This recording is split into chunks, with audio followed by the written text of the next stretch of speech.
I've been saying an audiobook is on the way for a while. Something that I've been not struggling with, but toying with in my head is how can I make at least sections of this audiobook interesting in a video format. The visual creator in me is like, what if I'm reading the book and my Uber confessions, the Uber ride-alongs in the background? You know, it's kind of giving you like the Uber feel. What I wanted to do today is read just the intro of my book, internationally known, locally disrespected. My boy Will over there liked it. That's really encouraging to hear. I really like that. I really like that comment. That made my night, man. Thanks so much. So I want to read the intro to this book. And like I said, I'm just going to play my video in the background, kind of like, you know, maybe create a little vibe, you know, kind of give like a little visual to what's going on here, especially because the introduction chapters, obviously it's an introduction, so it's more like a broad scope. So, you know, I definitely understand that I run the risk of this being like, if you don't know what's going on, it might look like pretty bizarre. But anyway, hey, learn out loud, baby. Let's go. All right, so this is the intro to Internationally Known, Locally Disrespected.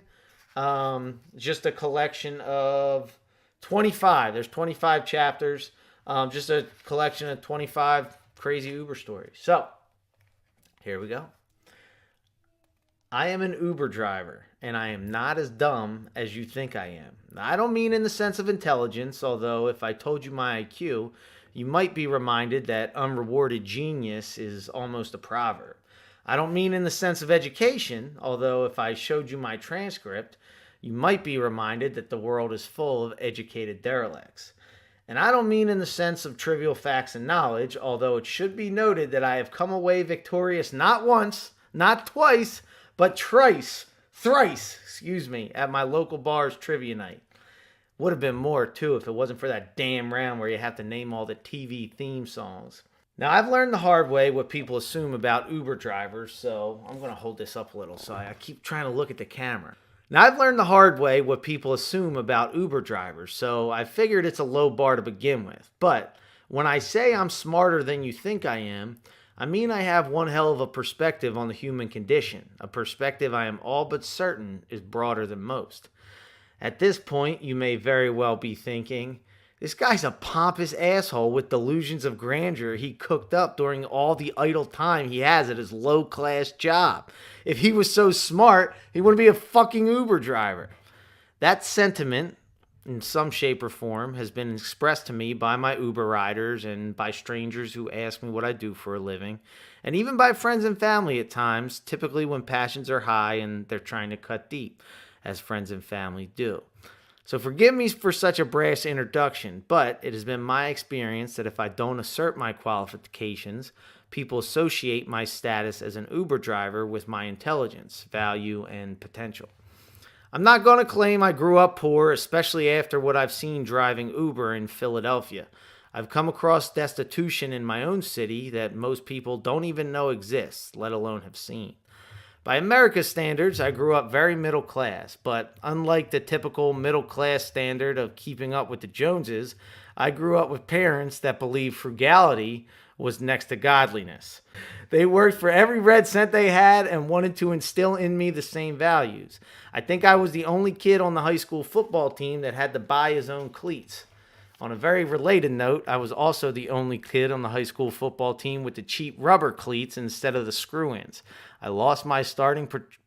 Oh, man, I hate it when I screw up the punchline. I lost my starting position the first game it rained. That's a true story.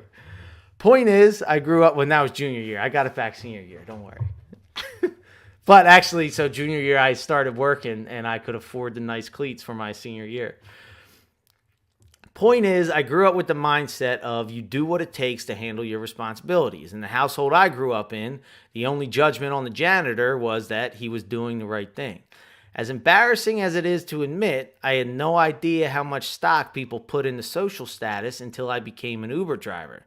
Here, I was thinking my value as a person was found in things like loyalty, reliability, and my status as a 3-time trivia night champion. I didn't know that being an Uber driver would strain and even end relationships with certain friends that looked at it as a step down for me. The craziest thing is, I wasn't even making that much more money at the real job I had left. It was just that my real job seemed more professional. And I'm going to cut this ad out. Man, come on, you're screwing up my artistic vision. Better help.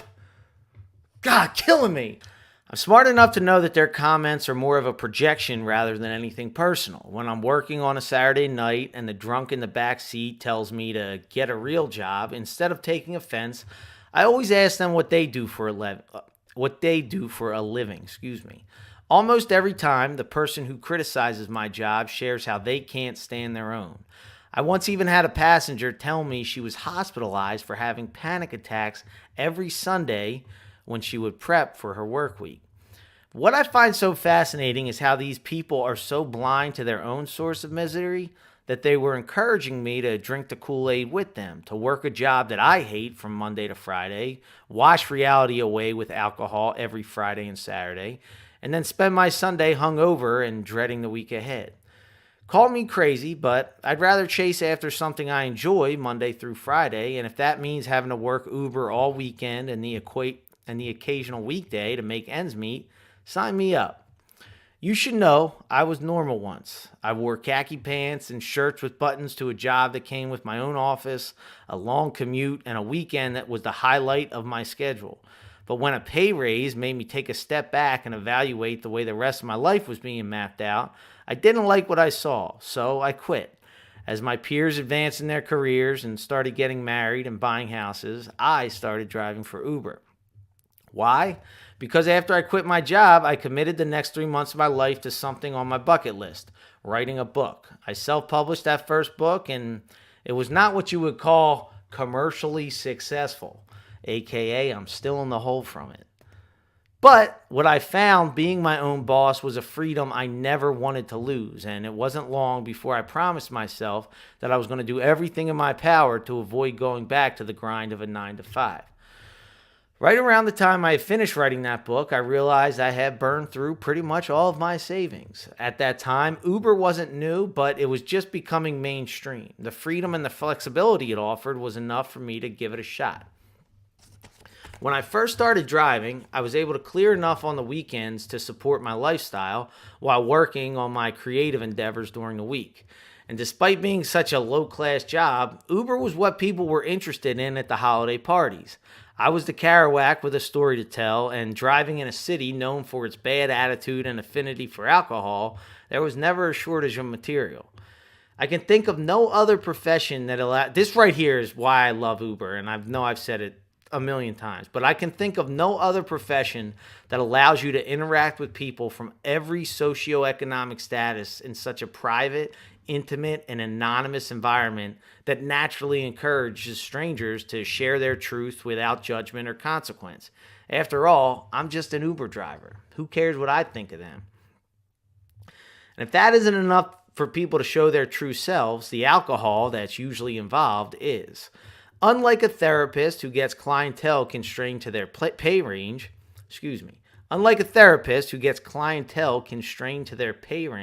and learns about the issues in a sober, thought-out retelling on a comfortable couch, I get a glimpse of their real character, raw and in the moment, often as the problem they are dealing with is unfolding or the wound that needs healing is still fresh. Point is, my experience as an Uber driver has allowed me to break out of the matrix. We live our lives more and more dictated by the designs of the platforms we use. Netflix picks the next movie we watch, Spotify cues up the next song we listen to, and TikTok, YouTube, and Instagram feed us media that manipulates our emotions in a way to hold our attention as long as possible.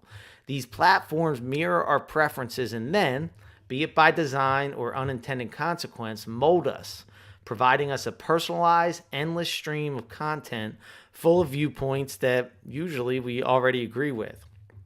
The only time allowed for other perspectives is when they are being mocked, misrepresented, or demonized. And little side note, that's why I love YouTube so much. I feel like it is the best platform that still gives you a little bit of autonomy. If you're doing shorts, that's different. But on your home screen, of course, the algorithm is only showing you a certain amount of videos that they think you're going to watch. It's not like you get to browse through the entire YouTube library. But the fact that you get to pick what you're going to look at, you get to click the video that you want to see. It's like a little bit of autonomy of, that we can pretend that we still have from these algorithms that run our lives. Oh, and I wanted to throw this out there because I find this so interesting. The only time allowed for other perspectives is when they're being mocked, misrepresented, or demonized. I often think of that myself. Like when I see things that I disagree with, I often try to catch myself and make sure, like, hey, do I disagree with? I know I disagree with what's on the screen, but is this being presented by a creator who also disagrees with it and they're mocking it? There's a lot of creators that like bring up, their whole channel is essentially videos of, if they're Democrats, their whole channel is videos of crazy conservatives. And if they're conservatives, their whole channel's videos of crazy liberals. And sometimes I catch myself and I'm like, all right, am I really watching a video of somebody I disagree with, or am I watching a video of someone I agree with mock somebody I disagree with? And that's not helpful because, there's no way they're representing the other view in the best light. All right, that's my little 2 cents. Back to the story. Almost done. These stories, however, in the Uber are as random, honest, and unengineered as you can get in the 21st century. Rich or poor, black or white, male or female, and everything in between, the people I meet in the Uber and the situations I encounter are based on nothing but where me and my rider happen to be at any point in time. It seems like everything I need to know about life I learned from driving Uber, and the following is a compilation of the most impactful rides I've ever given. Some of them are funny, some of them are scary, and some of them have changed the way I look at the world so drastically that I feel obligated to share them with you. After all, the most reoccurring question I get from passengers is, has anything ever crazy ever happened in the Uber? With over 5,000 rides in a major metropolitan area where the only barrier to entry into my vehicle is a smartphone and $7 to spend, never mind the fact that alcohol is usually involved, the only reasonable answer to that question is, how much time do you have? So that's the intro, and that's kind of the gist, and I really believe that. I mean, I really can't think of a profession that gives you access to people the way Uber does.